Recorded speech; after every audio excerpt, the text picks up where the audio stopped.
کسی نے ایک سوال کیا ہے کہ میں شادی سے پہلے ایک لڑکے کو پسند کرتی تھی، لیکن کسی وجہ سے شادی نہ ہو سکی اور میری شادی دوسرے لڑکے سے ہو گئی۔ میں نے اس پر صبر کیا تو کیا مجھے اس کا اجر ملے گا؟ سوال میرے لیے بہت مشکل ہے، کوشش کرتا ہوں اپنے آپ کو سمیٹ کر جواب دوں۔ دیکھیے، سب سے پہلی چیز تو یہ کہ کسی بھی مومن مرد اور عورت کے لیے افیئر جائز نہیں ہے، تو جو چیز جائز نہیں ہے تو اس پہ صبر کا اجر بھی نہیں ملتا ہے۔ اصول سیدھا ہے، اگر میں حرام کماتا ہوں تو زکوٰۃ دینے کا اجر ملے گا مجھے؟ نہیں، کہ تو کمائی حرام ہے، بنیاد حرام ہے تو زکوٰۃ بھی حرام ہو گئی، ٹھیک ہے، اس کا اجر نہیں۔ اسی طرح افیئر حرام ہے تو پھر اس کا صبر ملے گا آپ کو اجر؟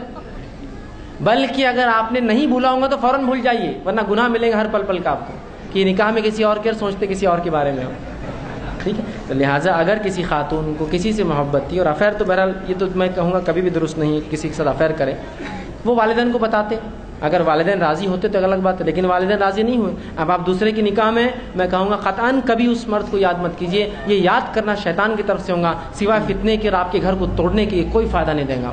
اور اس کا صبر تو بھول جائیے، صبر ہے ہی نہیں، کوئی حرام چیز کی بنیاد پہ صبر نہیں ہوتا۔